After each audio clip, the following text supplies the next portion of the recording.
হুম শুরুতেই একটা দৃশ্যপট কল্পনা করা যাক। ধরা যাক কেউ একজন অনেক খেটে খুঁটে সরকারের একটা বেশ কঠিন পরীক্ষায় পাশ করল। হুম, বেশ চেনা একটা দৃশ্য। রাইট। এবং তাকে বলা হলো এই সনদের মেয়াদ আজীবন। তো সে নিশ্চিন্ত, মনে মনে ছক কষে কিভাবে নিজের ভবিষ্যৎ গুছিয়ে নেবে।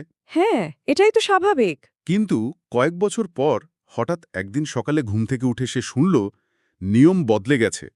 মানে তার ওই কষ্টার্জিত সনদের আর কোনো আইনি বৈধতাই নেই। হুম, শুনতে খুব অদ্ভুত আর অবাস্তব লাগলেও আসলে বাংলাদেশের হাজার হাজার শিক্ষক চাকরিপ্রার্থী ঠিক এই দুঃস্বপ্নের মাঝেই দিনের পর দিন আটকে আছেন। একদম। আর আজকের এই ইনডেপথ আলোচনায় আমরা ঠিক এই বিষয়টারই একেবারে গভীরে প্রবেশ করতে চাই। আমাদের এই আলোচনার কেন্দ্রবিন্দুতে রয়েছে বাংলাদেশের বেসরকারি শিক্ষক নিবন্ধন ও প্রত্যয়ন কর্তৃপক্ষ, যাকে সবাই এনটিআরসিএ নামেই চেনে, তাদের প্রথম থেকে দ্বাদশ ব্যাচের নিবন্ধনধারী শিক্ষকদের নিয়োগের এক অন্তহীন আইনি লড়াই। এবং সবচেয়ে আক্ষেপের জায়গা হলো এই দুঃস্বপ্নটা কিন্তু কোনো প্রাকৃতিক দুর্যোগ নয়। এটা পুরোপুরি আমাদের নিজেদের তৈরি করা একটা মানে কাঠামোগত আর আইনি জটিলতা। এক্স্যাক্টলি। মানুষ তো সাধারণত মনে করে আইন হলো খুব সোজা একটা পথ, নিয়ম মানলে ফলাফল পাওয়া যাবে। হ্যাঁ, কিন্তু বাস্তবে আইনের ফাঁকফোকর আর নীতির পরিবর্তনের মাঝে পড়ে মানুষের জীবন কিভাবে আটকে যেতে পারে, আজকের আলোচনাটা তার একটা নিখুঁত কেস স্টাডি। রাইট। আর এই পুরো বিষয়টা খুব সহজভাবে ডিকোড করার জন্য আমাদের হাতে মূল সূত্র হিসেবে রয়েছে আইনজীবী আমিনুল ইসলামের একটি অত্যন্ত বিশদ আইনি পর্যালোচনা। আমরা মূলত বোঝার চেষ্টা করব ওই ২০০৫ সালের পুরনো আইন, তারপর ২০১৫ সালের নতুন সংশোধনী আর হাইকোর্টের রায়ের মাঝখানে পড়ে এই চাকরি প্রার্থীদের ভাগ্য আসলে কিভাবে ঝুলে আছে। আসলে এই আলোচনাটা শুধু কিছু মানুষের চাকরির হাহাকার নয়, এটা আইন প্রণয়ন এবং সেই আইন বাস্তবায়নের মধ্যে যে একটা বিশাল গ্যাপ বা দূরত্ব থাকে সেটারও একটা বড় প্রমাণ। ট্রু। আমরা এই কাঠামোগত দ্বন্দ্বের পেছনের কেন আর কিভাবে এগুলো খুব সহজভাবে তুলে ধরার চেষ্টা করব। এখানে অধিকার কিভাবে জন্ম নেয় আর সেই অধিকার কিভাবে প্রশাসনিক সিদ্ধান্তে মুখ থুবড়ে পড়ে, সেটাই আসলে আমাদের মূল বিবেচ্য বিষয়। তাহলে শুরুতেই একটু পেছনের দিকে ফেরা যাক। ওই ২০০৫ সালের প্রেক্ষাপট দিয়ে শুরু করি, কারণ এই সমস্যার বীজটা তো প্রথম সেখানেই বোনা হয়েছিল। একদম ওখান থেকেই শুরু করতে হবে। তো আইনজীবী আমিনুল ইসলামের নোটে স্পষ্ট বলা আছে ২০০৫ সালের মূল আইন অনুযায়ী শিক্ষক হতে হলে ওই নিবন্ধন পরীক্ষায় উত্তীর্ণ হওয়াটা ছিল বাধ্যতামূলক। রাইট। কিন্তু শর্ত ছিল একবার পাশ করার পর পুনরায় আর পরীক্ষা দেওয়ার কোনো বাধ্যতাবাধকতা নেই। মানে এটা একটা আজীবন মেয়াদের সনদ। এখানে একটু থামিয়ে একটা বিষয় পরিষ্কার করা দরকার। হোয়াটস ফ্যাসিনেটিং হিয়ার ইজ, এই যে আজীবন মেয়াদের সনদের কথা বলছেন, আইনের ভাষায় এর একটা অত্যন্ত শক্তিশালী নাম আছে। ও আচ্ছা, সেটা কি? এ বলা হয় আইনগতভাবে অর্জিত অধিকার বা ভেস্টেড রাইট। এটা কিন্তু শুধু একটা কাগজের টুকরো নয়।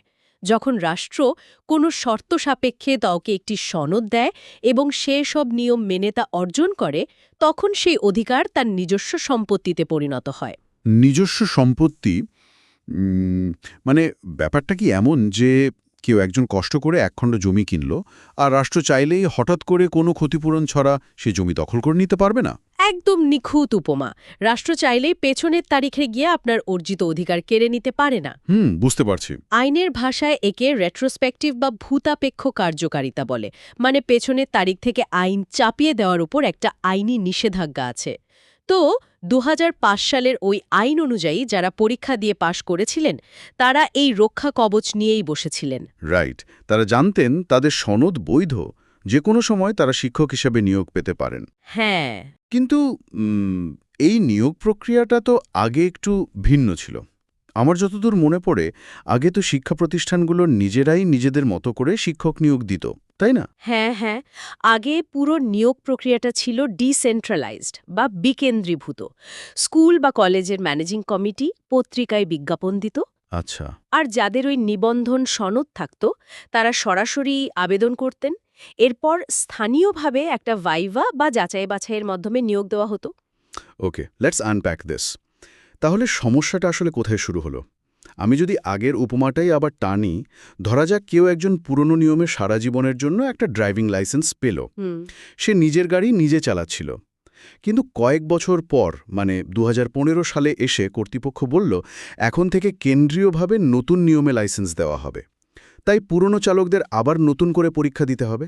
এটা তো এক ধরনের অবিচার। শুনতে তেমনই লাগে। তো ২০১৫ সালে এসে কি এনটিআরসিএ ইচ্ছা করেই এই পুরনো ব্যাচগুলোকে বাতিল করে দিতে চাইছিল? ইচ্ছা করে বাতিল করেছে বিষয়টা ঠিক অতটা সরল নয়। আসলে ২০১৫ সালে আইনে যে বড় সংশোধনী আসে তার পেছনের উদ্দেশ্যটা প্রাথমিকভাবে খারাপ ছিল না। আচ্ছা, উদ্দেশ্য কি ছিল? ওই যে আগের বিকেন্দ্রীভূত ব্যবস্থা, সেখানে স্থানীয় স্কুল কমিটিগুলোর বিরুদ্ধে ব্যাপক দুর্নীতির অভিযোগ ছিল। টাকার বিনিময় নিয়োগ, স্বজনপ্রীতি এসব দূর করার জন্যই সরকার সিদ্ধান্ত নিল যে নিয়োগ প্রক্রিয়াটা পুরোপুরি কেন্দ্রীয়ভাবে হবে। Make sense. এনটিআরসিএ নিজে মেধা তালিকা তৈরি করবে আর স্কুলগুলো সেই অনুযায়ী নিয়োগ দিতে বাধ্য থাকবে।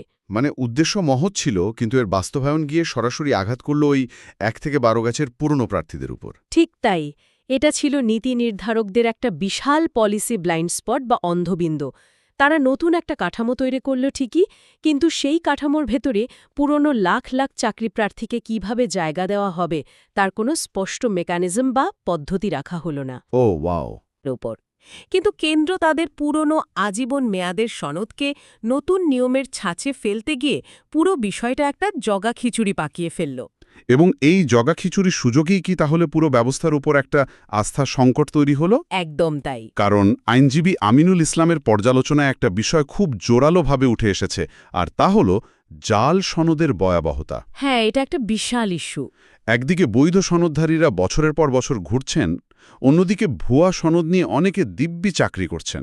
মানে এটা কিভাবে সম্ভব? এটাই এই পুরো ঘটনার সবচেয়ে বড় ট্র্যাজেডি।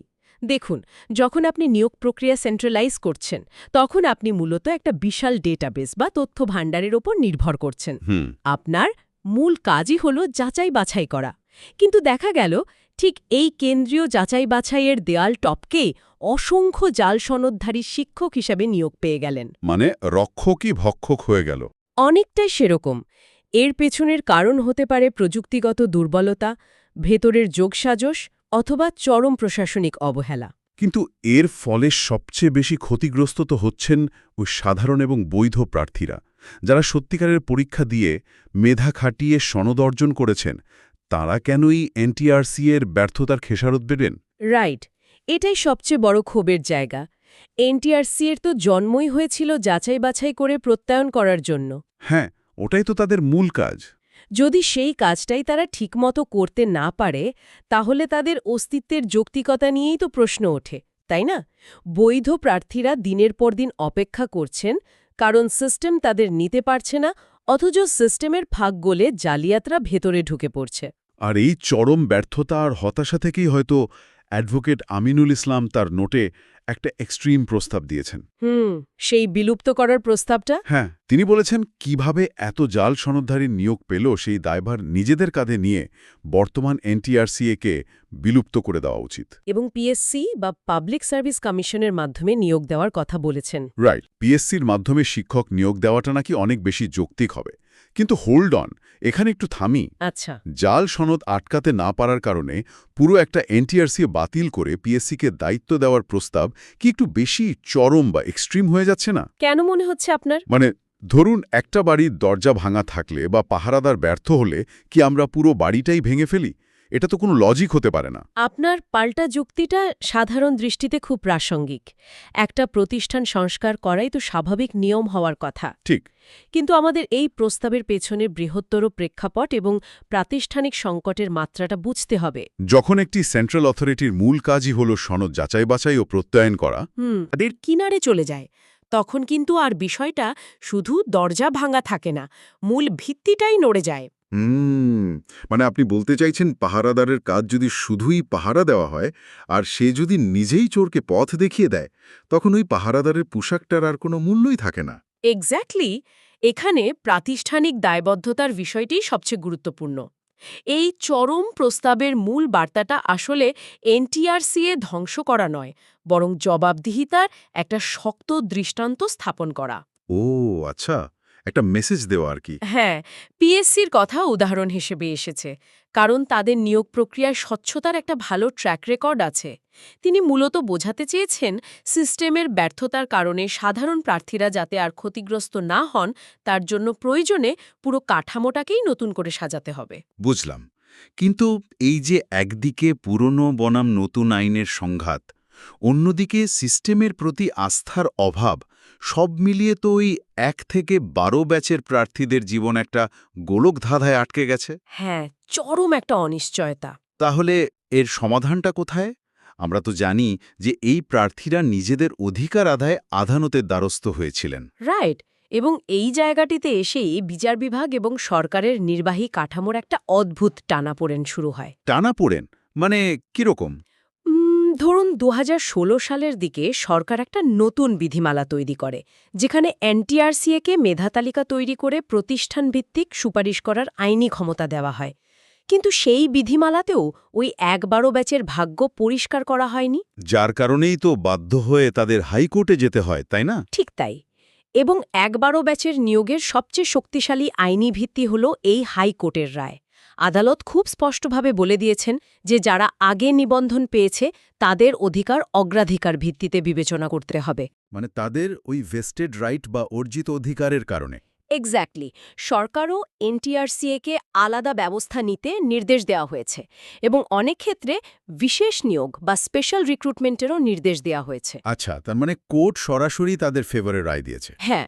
এবং আমরা তো দেখি যে সরকার বিভিন্ন সময়ে বিশেষ গণবিজ্ঞপ্তি দিচ্ছে, মেধা তালিকা হালনাগাদ করছে এবং প্রজ্ঞাপন জারি করে নিয়োগও দিচ্ছে। সেটা দিচ্ছে। So what does this all mean? যদি হাইকোর্ট অগ্রাধিকার দিতে বলেই থাকে এবং সরকার প্রজ্ঞাপন জারি করেই থাকে, তাহলে সমস্যাটা কোথায় আটকে আছে? খুব ভালো একটা পয়েন্ট। মানে কেন একজন আইনি বিশ্লেষক আবারও চাকরি প্রার্থীদের নতুন করে আদালতের দ্বারস্থ হওয়ার পরামর্শ দিচ্ছেন? সমাধান তো হয়ে যাওয়ার কথা ছিল। সমস্যাটা লুকিয়ে আছে আইনের মূল কাঠামোর ফাঁক ফোকরের ভেতরে। If we connect this to the bigger picture, একটু খেয়াল করুন, হাইকোর্ট রায় দিয়েছেন আর সরকার প্রজ্ঞাপন জারি করেছে। রাইট। ওই যে সংশোধিত মূল আইন, সেখানে কিন্তু আজ পর্যন্ত এই প্রথম থেকে দ্বাদশ ব্যাচের নিয়োগের কথা আলাদা করে মানে সুস্পষ্টভাবে লেখা হয়নি। Wait, really? মানে মূল আইনি কাঠামোটা এখনো আপডেট করা হয়নি? একদমই না। যেহেতু সরাসরি আইনে এদের নিয়োগের কথা আলাদা করে লেখা নেই, তাই সরকার তার নির্বাহী ক্ষমতা ব্যবহার করে কিছু বিশেষ প্রজ্ঞাপনের মাধ্যমে এই আইনি শূন্যস্থান পূরণ করার চেষ্টা করেছে মাত্র। মানে এটা একটা সাময়িক ব্যান্ডেজ। ঠিক তাই। যখনই নতুন করে কোনো নিয়োগচক্র বা গণবিজ্ঞপ্তি আসে, তখন ওই পুরনো মূল আইনটাই স্বয়ংক্রিয়ভাবে কার্যকর হয়। আর সেই আইনে যেহেতু পুরনোদের কথা নেই। এক্স্যাক্টলি। সেই আইনে যেহেতু তাদের কথা নেই, তাই নতুন চক্রে তাদের আবার বাদ পড়ে যাওয়ার শঙ্কা তৈরি হয়। এটা তো সাংঘাতিক একটা ব্যাপার। তার মানে যেহেতু তাদের অধিকারের কথাটা স্বয়ংক্রিয় কোনো কাঠামোর অংশ নয়, তাই প্রতিবার নতুন করে নিয়োগ শুরু হলেই তাদের আবার মনে করিয়ে দিতে হয়, হ্যালো, আমরাও কিন্তু আছি, কোড আমাদের কথাও বলেছিল। একদম ঠিক ধরেছেন। এটা হলো পলিসি এবং ইমপ্লিমেন্টেশন বা বাস্তবায়নের মধ্যকার দূরত্বের একটা বিশাল উদাহরণ। একটা দেশের আইন তো এমন হওয়া উচিত যা নিজে নিজেই মসৃণভাবে চলবে, স্বয়ংক্রিয়ভাবে চলার কথা। কিন্তু এখানে সিস্টেম বারবার আটকে যাচ্ছে। আমলাতান্ত্রিক দীর্ঘসূত্রিতার কারণে হাইকোর্টের রায় থাকলেও নির্বাহী আদেশে সেটা বাস্তবায়ন হতে বছরের পর বছর লেগে যাচ্ছে। আর এই কারণেই অ্যাডভোকেট আমিনুল ইসলাম মত দিয়েছেন যে চাকরি প্রার্থীদের নতুন করে আদালতের দ্বারস্থ হতে হবে। হ্যাঁ, যেহেতু আইনে সুস্পষ্টভাবে এই ব্যাচগুলোর কথা আলাদা করে বলা নেই, তাই প্রতিটি ধাপে প্রার্থীদের নিজেদের অধিকার আদায়ে আইনি লড়াইয়ের প্রয়োজন পড়ছে। এটা তো আসলে কোনো 100 মিটারের দৌড় নয়, এটা একটা ক্লান্তিকর ম্যারাথন। হ্যাঁ, দুর্ভাগ্যজনকভাবে তাই। তো আমরা যদি আলোচনার এই পর্যায়ে এসে পুরো বিষয়টার একটা পরিচ্ছন্ন সারসংক্ষেপ টানার চেষ্টা করি, তাহলে দেখতে পাই যে পুরো সংকটটা শুরু হয়েছিল ২০০৫ সালের সেই মূল আইন দিয়ে। রাইট। সেই আইন প্রার্থীদের একটা অর্জিত অধিকার দিয়েছিল। তারা জানত তাদের সনদ আজীবন বৈধ। এরপর ২০১৫ সালের সংশোধনী থেকে শুরু হলো জটিলতা। একটা বড় ভুলে পুরো নিয়োগ ব্যবস্থাটা কেন্দ্রীকরণ করা হলো, কিন্তু পুরনোদের জায়গা দেওয়ার কথা কেউ ভাবল না। এবং এর ফলে সিস্টেমের দুর্বলতা কাজে লাগিয়ে জাল সনদধারীরা ঢুকে পড়ল। একদম, যা এনটিআরসি এর অস্তিত্ব এবং বিশ্বাসযোগ্যতাকেই প্রশ্নের মুখে ফেলে দিল। এবং সর্বশেষ বিচার বিভাগ বা হাইকোর্ট এসে এই পুরনো প্রার্থীদের অধিকারের পক্ষে রায় দিলেও মূল আইনে পরিবর্তন না আসার কারণে সেটা এখনও পুরোপুরি স্বয়ংক্রিয় হতে পারেনি। হ্যাঁ, যার ফলে সরকারি প্রজ্ঞাপন আর আদালতের রায়ের ওপর ভিত্তি করেই ১-১২ ব্যাচের শিক্ষকদের নিয়োগের এই দীর্ঘ আইনি যাত্রা এখনও চলছে। পুরো বিষয়টা বিশ্লেষণ করতে গিয়ে আমার কেবলই মনে হচ্ছে মানুষের জীবনের মূল্যবান বছরগুলো কিভাবে এই কাগজের ফাইলে আর আইনের মারপ্যাচে হারিয়ে যায়। সত্যি, এটা খুবই হতাশার। তো শো শেষ করার ঠিক আগে শ্রোতাদের ভাবনার জন্য একটি গভীর প্রশ্ন ছুড়ে দিতে চাই। একটি দেশের শিক্ষা ব্যবস্থায় শিক্ষক নিয়োগের মতো একটি মৌলিক ও অত্যন্ত গুরুত্বপূর্ণ কাঠামো যদি তার নিজের পুরনো সনদকে স্বীকৃতি দিতে বারবার আদালতের রায় আর বিশেষ প্রজ্ঞাপনের উপর নির্ভর করে চলতে হয়, তবে দীর্ঘমেয়াদে সেই সিস্টেম কি আদৌ টিকসই? খুব প্রাসঙ্গিক একটা প্রশ্ন। নাকি আমাদের পুরো শিক্ষক নিয়োগ প্রক্রিয়ার একেবারে গোড়া থেকে নতুন করে নকশা করার সময় চলে এসেছে? এই প্রশ্নটি আপনাদের নিজেদের মতো করে ভাবার সুযোগ তৈরি করে দিক। হ্যাঁ, এর উত্তর খোঁজাটা আসলেই খুব জরুরি। তো আজকের এই ইনডেপথ আলোচনা আমরা এখানেই শেষ করছি। আইনের এই খটমটে বিষয়গুলো আমাদের সাথে মিলে ডিকোড করার জন্য অসংখ্য ধন্যবাদ।